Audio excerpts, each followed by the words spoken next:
meron kang affidavit dito.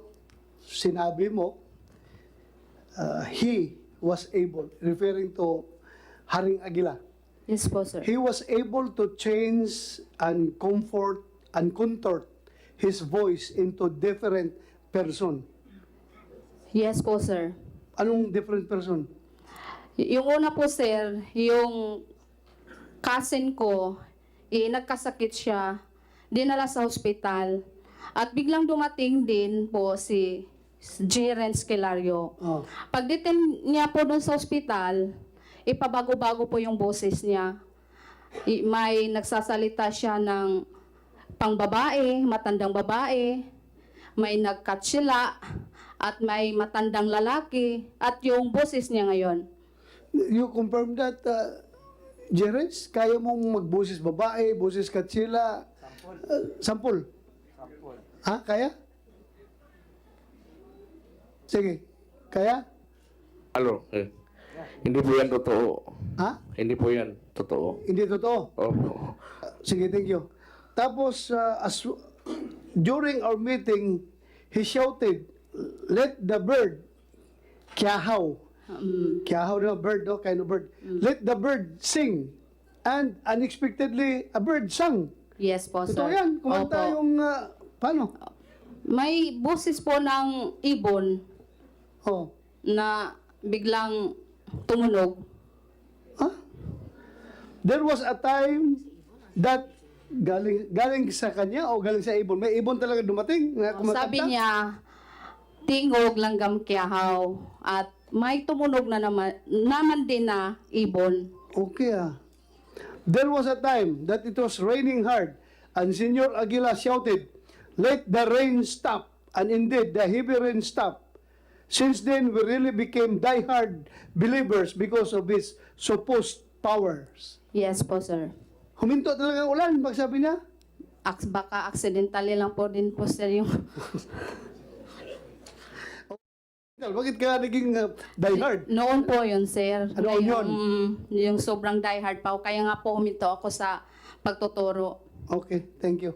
Senator Risa, go ahead. Salamat kayo, Mr. Chair. At ma'am, sabi din po ni Mr. Galanida, gusto daw nila magtayo ng school.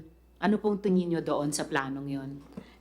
Ngayon lang din po sila nagplano na magtayo ng school nung pumutok na po yung kaso, ma'am.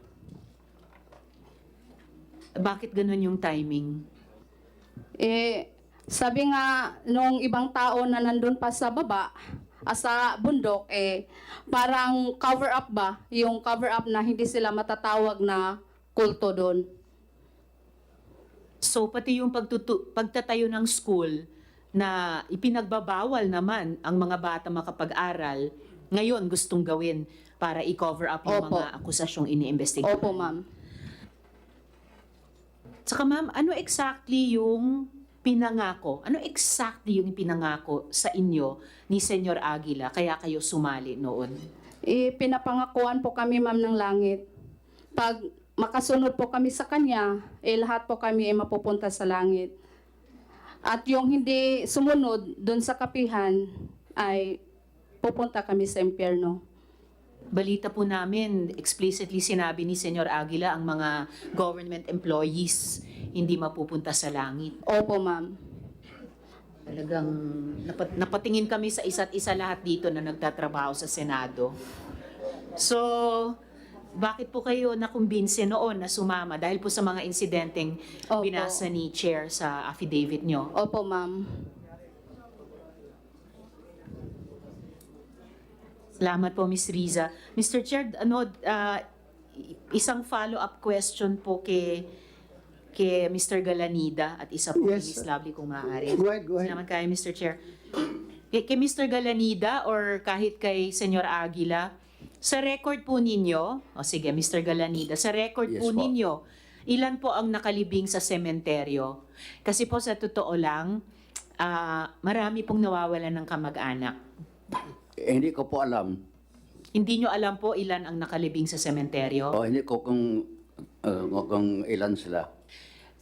Kayo naman Kasi po, bago lang yun po ang nung una starting until I think only 2023. Pero before that, pupunta naman doon naman ilibing sa Barangay Siring na sementeryo. Kung hindi nyo po alam, Mr. Galanida, kayo po, Senyor Aguila, ilan po ang nakalibing sa sementeryo ayon sa record nyo? Hindi ko po alam. Sir, sinasabi nyo kayo ang Diyos, dapat alam nyo. Ilan po Hindi nakalibing po, sa sementeryo? Pwede po Bisaya. Pwede.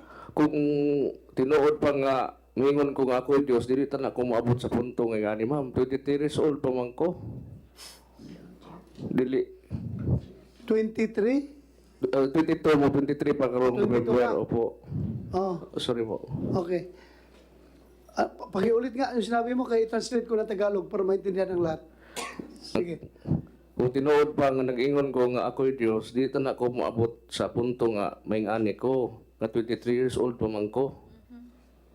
Kung totoo na sinabi mo na ikaw ang Diyos, hindi ka na sana umabot sa ganitong punto na naging na 23 years old ka pa. Hindi, sir. At saka, Hindi- Mr. hindi Chair, ako- umabot si Yesu Cristo ng 33. May isang dekada pa kayo. Anyway, Mr. Chair, Yes. kung maaari, Senyor Aguila, magdala po kayo ng impormasyon bukas or kung kailan i-schedule ng chair ang hearing ulit tungkol sa registered deaths. Ma'am, pwede po tanungin natin yung mga bata dito sa sa likuran. Sino po yung nasa likuran na tinutukoy nyo?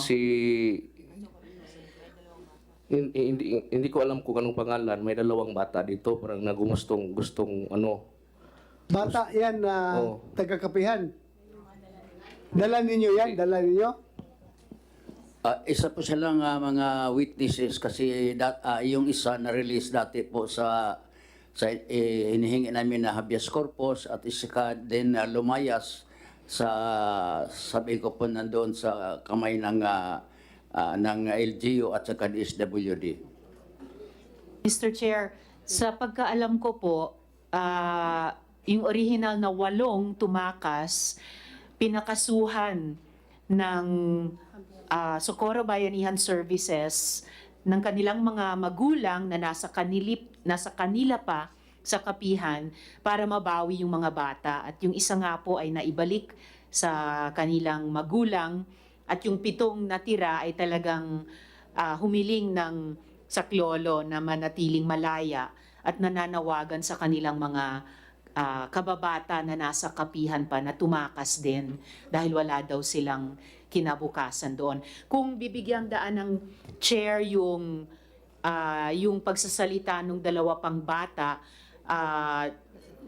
nagtitiwala naman ako na itatayo pa rin sa prinsipyo ng best interest of the child at idadaan sa tamang proseso sa kamay ng DSWD na hindi lang ihaharap ng ganyan-ganyan lang ni na Senyor Aguila sila sa komite. Mr. Chair, I think Mr. Chair, Go ahead, Senator Tolentino. we agree with Senator Ontiveros that there should be a process concerning this.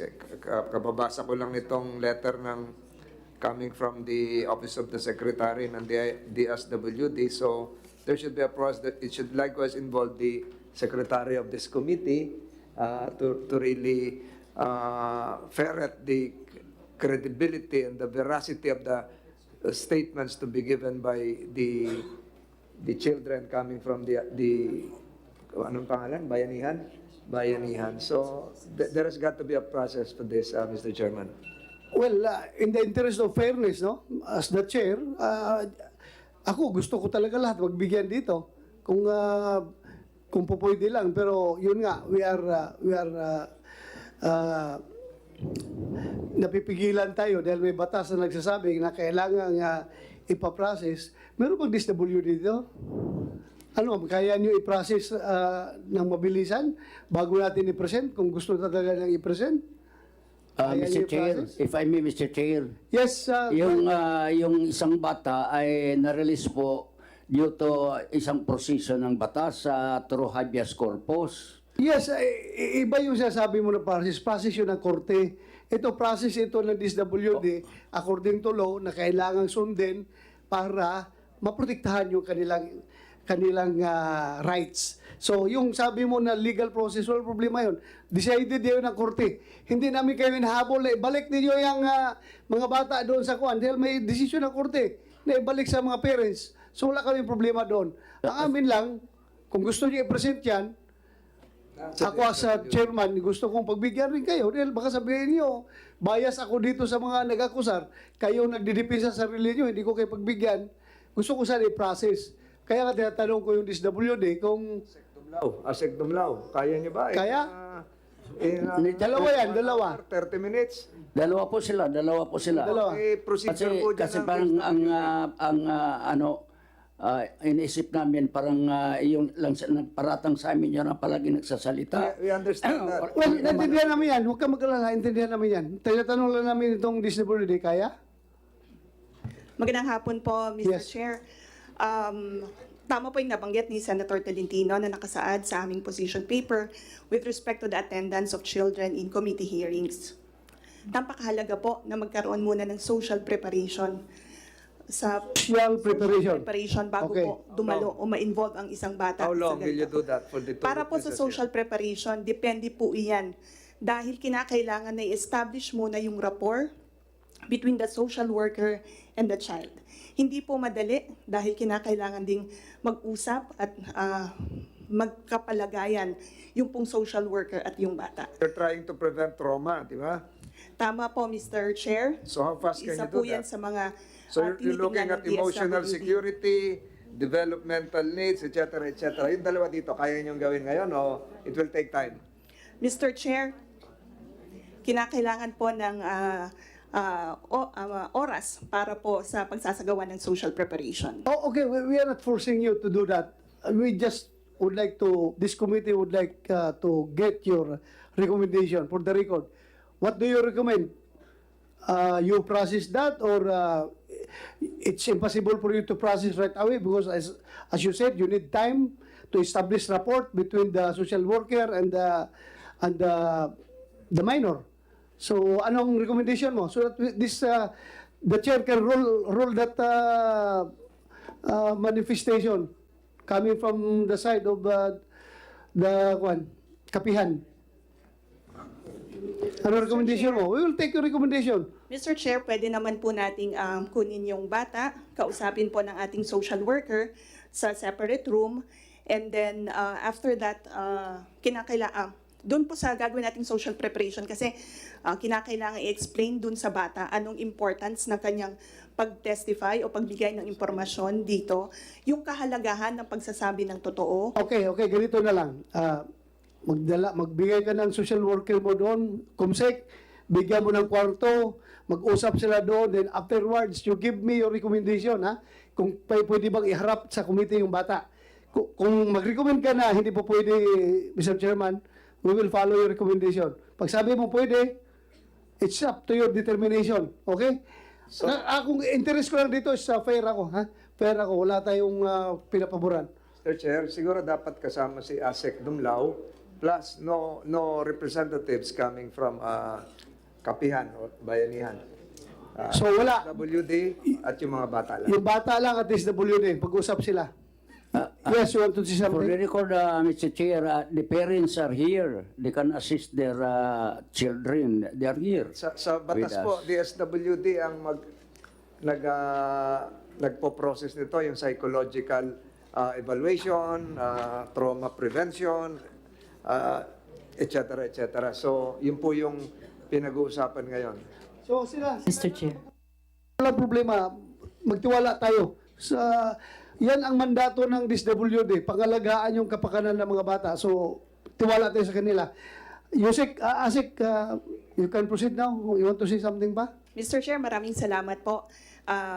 Kasama po ng DSWD ang Council for the Welfare of Children. Very good. Titingnan po natin at siguraduhin nga po that the best interest of the children will be upheld and promoted and protected. In the person of Yusek Tapales po, CWC. Tapalis. How much time do you CWC need? is the attached agency of How much time will DSWD. you need? 2 hours, 3 hours?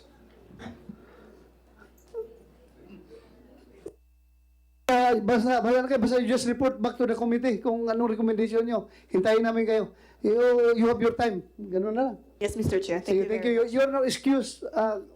Samahan na nyo, kumsik, yung dalawang bata. Ako sa... Babaeng usaha na ano, para...